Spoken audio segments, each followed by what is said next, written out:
All right, joining me now is Scott Martin of Kingsview Asset Management, a Fox News contributor, and Cato Institute Senior Fellow Dan Mitchell is here as well. Scott, what do you think about all of this? It's great news. I mean, Melissa, I would say this is something that's been weighing on the market the last few weeks, really, with regards to the trading of the S&P. So to have this confirmation that they're going to get them both done together is great. And don't forget, the market is a forward-looking indicator. Even though that plans may be laid out today, the fact that the market knows or is confident that Trump's going to follow through on these promises is what's going to boost stocks. Yeah, Dan, I mean, that, and you couple it with, the idea of him talking to the airline CEOs as well. We see a boost in the market. What's your take?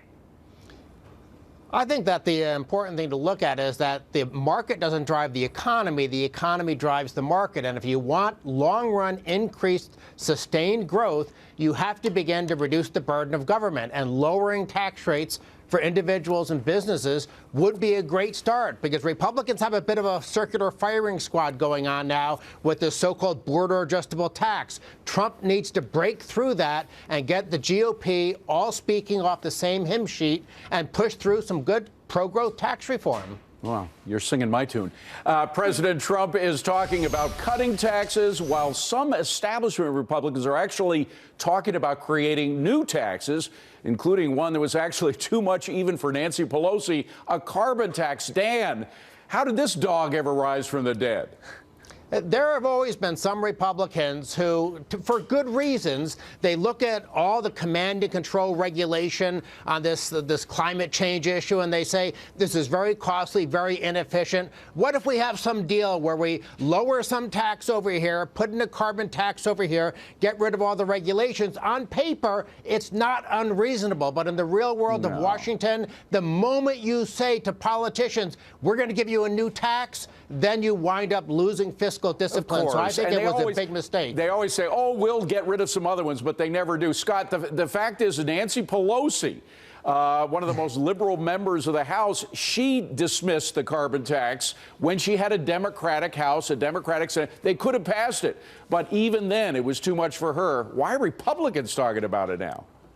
Yeah, that should tell you, David, that it was especially a bad idea. You know, the funny thing that's going on now, David, if you hear about the rhetoric that's coming out of the Beltway, is that, well, we can't do tax reform or we can't cut taxes without paying for these tax cuts. And you know as well as I do, man, in the last 8, 12, even 16 years, none of these tax cuts have really ever been paid for. Remember PAYGO? Remember a lot of these tax cuts that Obama promised weren't paid for, mortgage deduction, all that stuff. So going forward, I mean, if you see these tax cuts, it's like Dan said about growing the economy, which will bring in more revenues versus having to pay for them.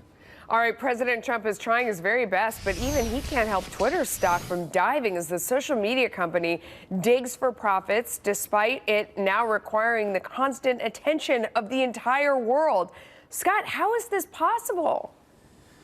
Well, it shouldn't be possible, Melissa. I mean, seeing the Twitter earnings report made me crazy like Charles Oakley at Madison Square Garden. I tell you, because if you look at how Twitter has behaved in the last 1, 2 years and how they've barely grown their active users, how the ad revenues keep dropping, if they can't make money in this environment, that is not a reason to own their stock. Yeah, Dan, I mean, it is just astonishing. Here you have the president of the United States with a huge following. You've got to be on Twitter to see what he's doing, see what he's talking about. So many people use it, yet at the same time, they can't turn it into anything worthwhile. What happens to this company?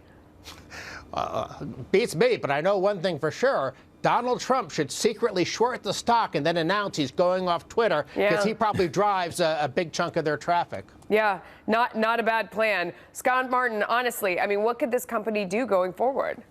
You know, Dan mentioned it. I mean, if you look at their Q4 numbers when Trump was actually active on there, their numbers were not impressive. I'll tell you what's else interesting that's really, I think, a cautionary tale. Look at a lot of the turnover on the executive level and some of the internal employees as far as the high-valued employees that they have. There's a lot of turnover. There's been a lot of people leaving. Leadership at the top is failing the company. All right, guys. Thank you. Well, President